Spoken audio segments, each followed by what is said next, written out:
Batch 11 নীলার বন্ধুদের আয়োজনে চতুর্থতম ইফতার মাহফিল অনুষ্ঠিত। পবিত্র রমজানের সৌহার্দ্য, বন্ধুত্ব আর স্মৃতিময়তার এক অপূর্ব মিলন মেলায় পরিণত হয়েছিল নীলা বালিকা উচ্চ বিদ্যালয় প্রাঙ্গণ। 13 মার্চ শুক্রবার বিকেলে ব্যাচ 11 নীলার বন্ধুদের উদ্যোগে অনুষ্ঠিত হয় এক আন্তরিক ও হৃদয়ছোঁয়া ইফতার মাহফিল।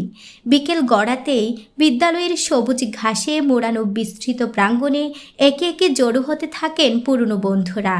দীর্ঘদিন পর দেখা, করমর্দন, কোলাকুলি আর উচ্ছ্বাসে মুহূর্তে জমে ওঠে পুরো পরিবেশ।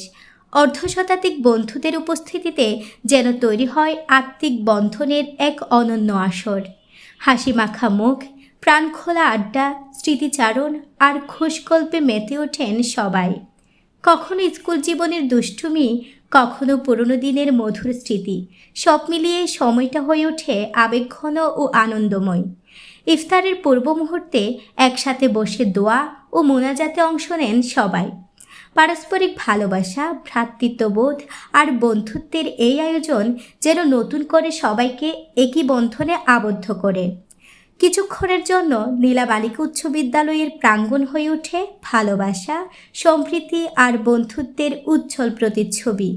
উপস্থিত বন্ধুরা জানান, এমন আয়োজন শুধু ইফতার নয়, এটি তাদের সম্পর্ককে আরও দৃঢ় করার একটি সুন্দর উপলক্ষ। ভবিষ্যতেও এমন মিলন মেলা অব্যাহত রাখার প্রত্যাশা ব্যক্ত করেন তারা। আসসালামু আলাইকুম। ব্যাচ 11 কর্তৃক আয়োজিত আজকের এই ইফতার মাহফিলে যারা আমাদের বন্ধু বান্ধবদের মধ্যে যারা উপস্থিত হয়েছে সবাইকে আমি আমার এবং ব্যাচ 11 পক্ষ থেকে ধন্যবাদ জ্ঞাপন করছি, এবং যারা আমাদের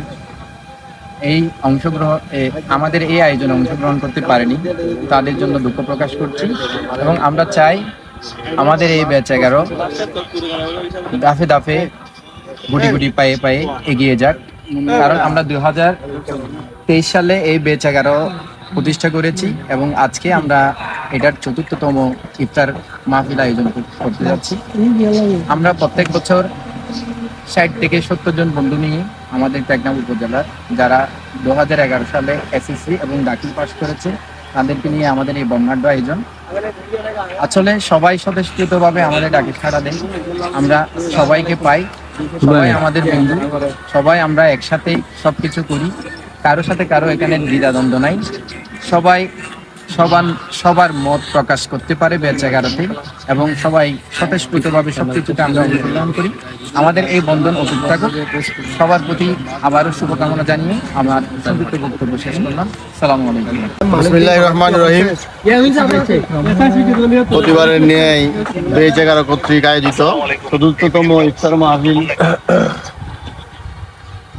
ইফতার মাহফিলে উপস্থিত বন্ধু বান্ধব সবাইকে আসসালামু আলাইকুম রহমতুল্লাহ। রমজান মাস, পবিত্র মাস, গুনাহ মাফের মাস। এই মাসে আমাদের সবার চেষ্টা থাকে যাতে আমরা পাপ মুক্ত হইতে পারি, গুনাহ মুক্ত হইতে পারি। এই গুনাহ মাফের অংশ হিসাবে ইফতার একটা বড় ফজিলত। ইফতারকে সামনে রেখে দোয়া করলে যে কোনো দোয়া কবুল হয়। তাহলে আমরা এই ইফতার আয়োজন করি যাতে বন্ধু বান্ধব সবাই সুস্থ থাকে, সমৃদ্ধশালী হয় এবং ভালো থাকে। এটার জন্য আমরা সবসময় চেষ্টা করি আমাদের সব বন্ধুরা ভালো থাকুক। বন্ধুরা ভালো থাকলে অপর বন্ধুও ভালো থাকে। এই যে ইফতার মাহফিল, এটার জন্য যারা শ্রম দিয়েছেন, যারা সহযোগিতা করেছেন এবং যারা উপস্থিত হয়েছেন সবাইকে শুভেচ্ছা জানিয়ে আমি আমার বক্তব্য শেষ করলাম। আসসালামু আলাইকুম।